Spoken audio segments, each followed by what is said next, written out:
Hi everybody, welcome back to Read and Reread. I'm Angelia and today I have a September book haul.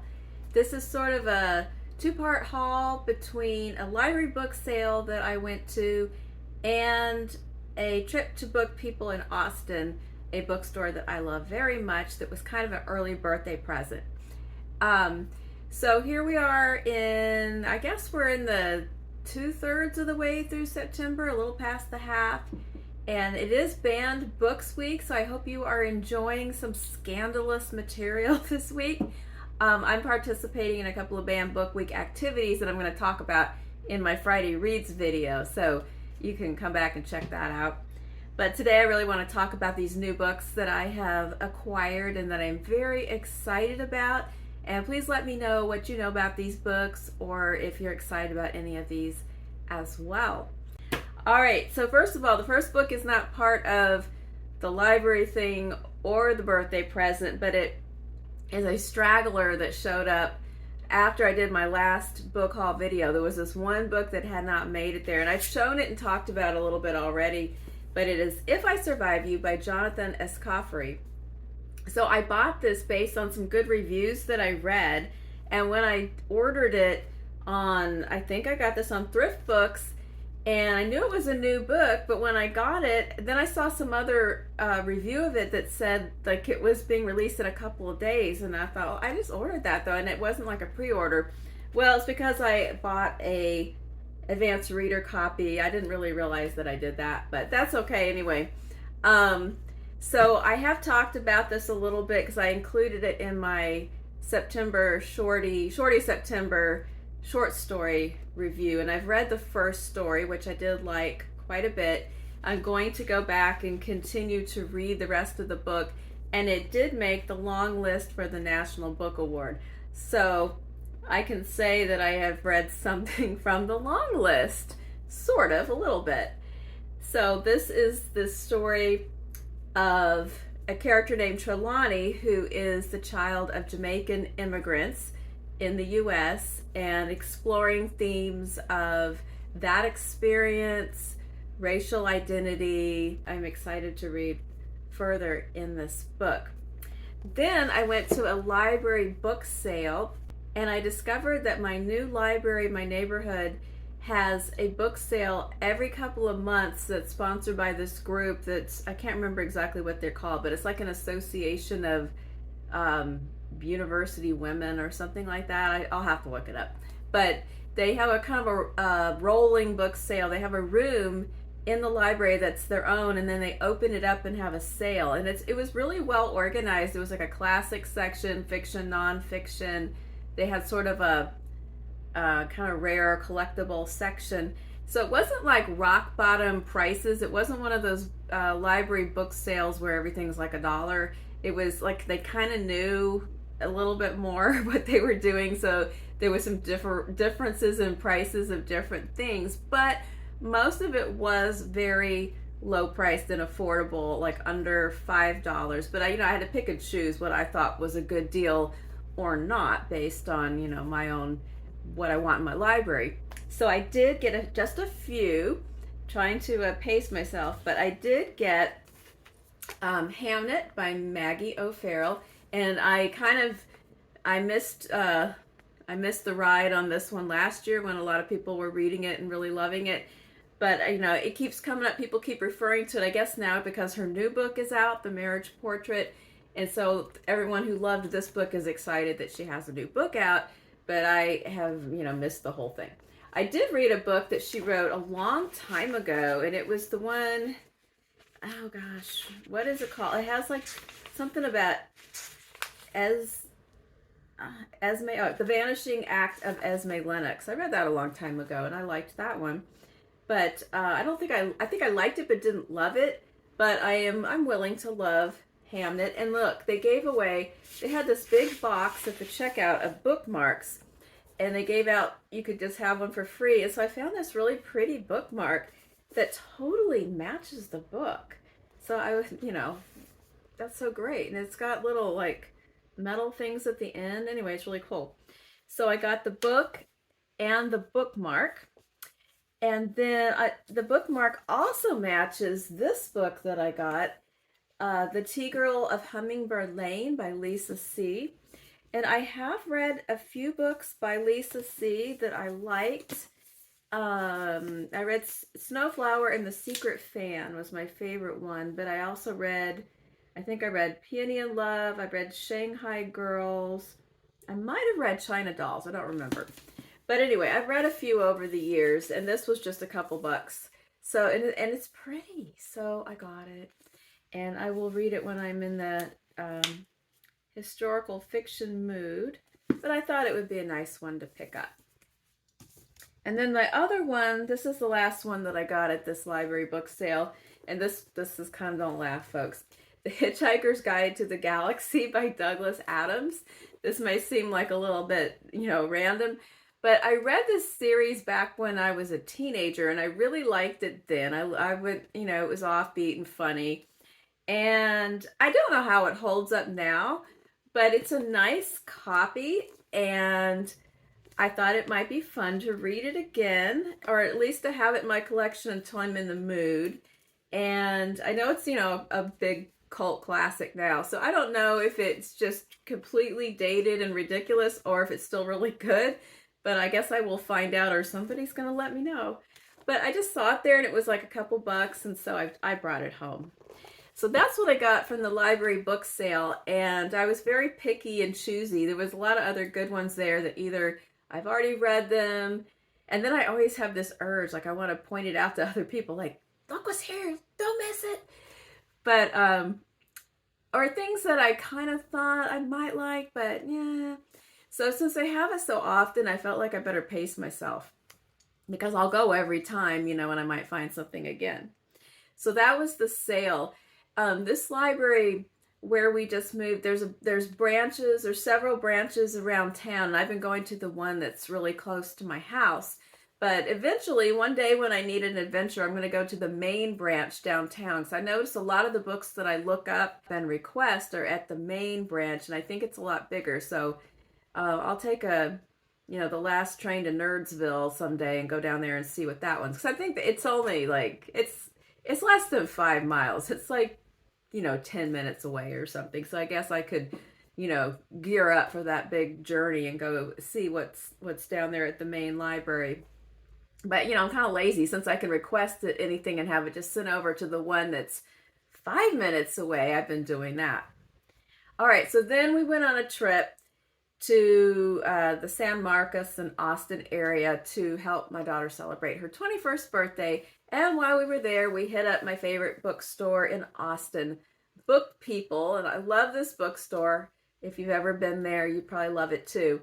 But I went there. In fact, I'm wearing can you see it? Can you see it? I'm wearing a Book People t-shirt today. So I went there, and it's right next to an REI, and then there's some other things. There's a cool independent record store across the street called Waterloo.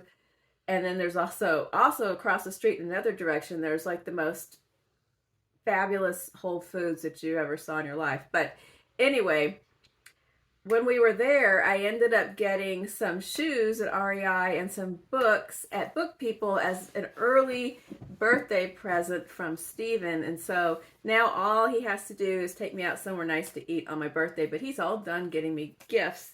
So here's what I picked out, and I'm so excited about these books. I got Telephone by Percival Everett, and because I loved the trees, and this was a complete new discovery for me as an author. So this was the only book they had of his. I was kind of surprised, because it's a very big, and it's a great bookstore, and it has lots of discoveries.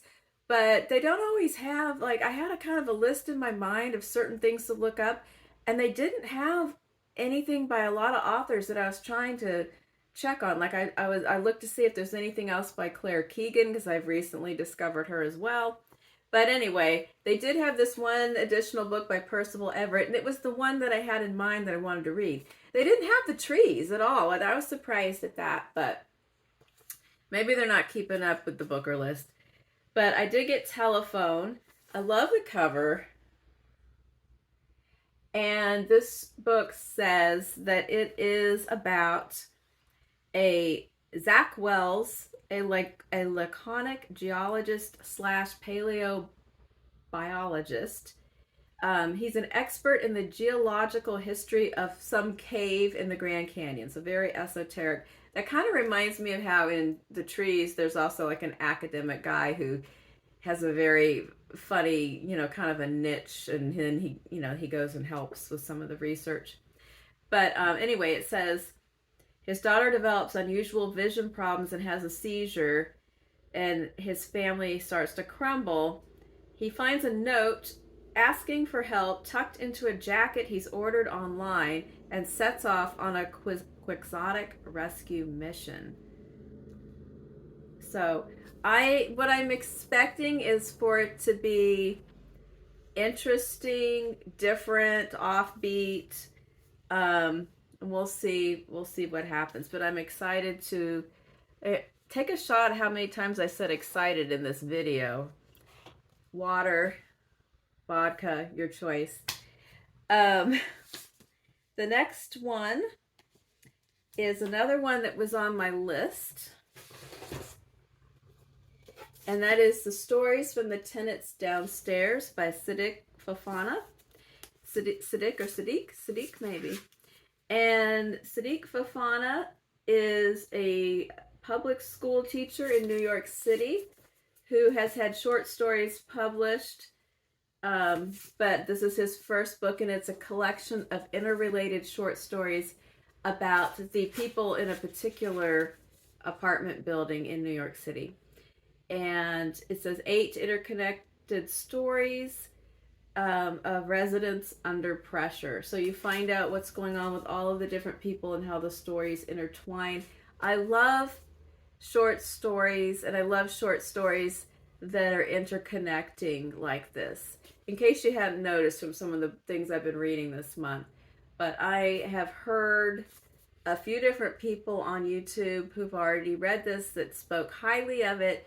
And so I went in search, and I guess I was very visually attracted during this recent shopping because I really love the cover of this one as well. And it's got some blurbs from some heavy hitters on the back. And then, let's see, I got another one that's also short stories. It is Bliss Montage by Ling. I have talked about the book Severance before. I talked about it. I did a video about post-apocalyptic fiction, and I talked about her book Severance that I really did like a lot. And I knew she had a new book coming out. The cover, it looks like a bunch of oranges wrapped in plastic. And I don't really know what Bliss Montage refers to, but it says it is 8 wildly different tales of people making their way through the madness and reality of our collective delusions. Love and loneliness, connection and possession, friendship, motherhood, the idea of home. A woman lives in a house with all her ex-boyfriends. A toxic friendship grows up around a drug that will make you invisible. An ancient ritual might heal you of anything if you bury yourself alive. These and other scenarios investigate the ways that the outlandish and the ordinary are shocking, deceptively and heartbreakingly alike. So I guess I would say speculative fiction, which is how I would describe the previous book I read by her. So I'm expecting some wonderful weirdness here. And I will be reading these ones that have short stories. If I haven't already included them in Shorty September, I will read either, if I don't know the collection at all, I read either the first story, the title story, or something that was particularly highlighted in the reviews, just that I think will hopefully be a representative sample of what the book is like. And then the last one was kind of a wild card, because I went into the store with certain things in mind. Bliss Montage caught me by surprise because I didn't know. I knew she had a book coming out, but I didn't know I think it had just come out like that week when I went in there. And then I was looking specifically for some of the other ones. So Stories from the Tenants downstairs and Telephone were on a short list I had of things that I was going around the store looking at. And then I was just also browsing in general. And I got the new Stephen King book. Now, my relationship with reading Stephen King is kind of an off and on relationship dating back to middle school. And I have liked some of his books a lot, and then some of them, there's been hits and misses because he's very prolific. And going all the way back to being like in middle school and reading The Shining and The Dead Zone and The Stand and some of those. So some of those I loved, and then I hit some that I thought to me were clunkers even back in middle school or high school, like Christine and Cujo, and so some I really liked, some I didn't. He also actually has some pretty good short stories. And then in recent years, I took a big gap. So I read his stuff pretty steadily, not every single book, but the ones that kind of appealed to me. And then when I hit Pet Sematary, whenever that came out, like late 80s, early 90s, I stopped for like a couple decades because that was too much. That one freaked me out. It was very disturbing. And even he himself said in later interviews that he acknowledged that he went too far when he wrote that book. But that one was just like, no, enough.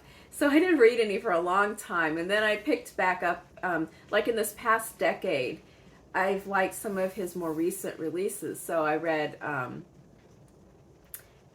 two of the Mr. Mercedes books, and then it kind of went off the rails for me. I liked, what was the one, was it called Elevation, where the guy kept getting lighter and lighter? That one I kind of liked. Oh, and I really liked The Institution last year. I liked that a lot. So I picked this up in the store, and when I read what it was about, it sounded appealing to me, because I do like, now and again, I do like a fantasy or horror book, very sporadically. And then I looked up the reviews, and it was like starred everything, like Kirkus, book list, and then right after I bought it and brought it home, it started popping up all over on BookTube, and people were saying it was good. And so this is hopefully on the good side of Stephen King for me, but this is interesting. So it's about a guy, and it sounds very Stephen King-y when you read what it's about. So there's a high school kid who has some family problems. I'm not going to get into all the spoilers, but he's kind of on his own, and he meets some weird recluse who lives in a house on top of a hill, and a dog, and he's doing odd jobs. He kind of bonds with this dog. He's doing odd jobs for this kind of weird dude, and then he finds out that the guy has a secret portal to another world out in his shed. So, I mean, I'm like, okay, I'm in. I want to know what's going on. And at the bottom of this blurb, which I read very lightly because I don't trust blurbs in these kind of books to not give too much away, it says, early in the pandemic, King asked himself, what could you write that would make you happy? Now, I think it's a really scary question when you're thinking about it being Stephen King, because I think stuff that might make him happy might not sit well with the rest of us.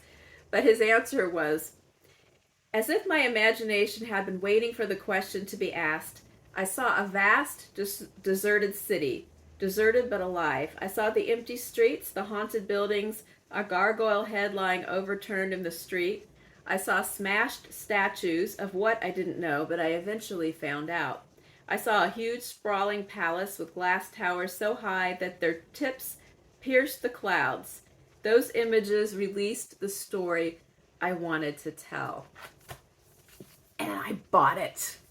So I know that Stephen and I will both read this, so that kind of helped justify buying this pricey and hefty tome. But also, I don't buy a lot of full price books, but when I do go to an independent bookstore like Book People, I do want to buy at least one book, both because I always want to buy a book and also because I want to support those kind of stores. And I know that those stores cannot do, you know, the giant slashing discounts that, you know, gigantic businesses can do. So I don't feel too bad about ponying up for the full amount when it's going to be a book that will be read by at least 2 people in our family, maybe 3 if it's really good, and Grace might read it too, and also supporting that bookstore. So I am very excited about my whole collection of new books here. Let me know if you have any thoughts or comments on this particular batch or anything else you want to share. So I hope you're having a great week. Happy reading, and I'll be back with Friday Reads. Please like and subscribe if you enjoyed this video. Thanks. Bye-bye.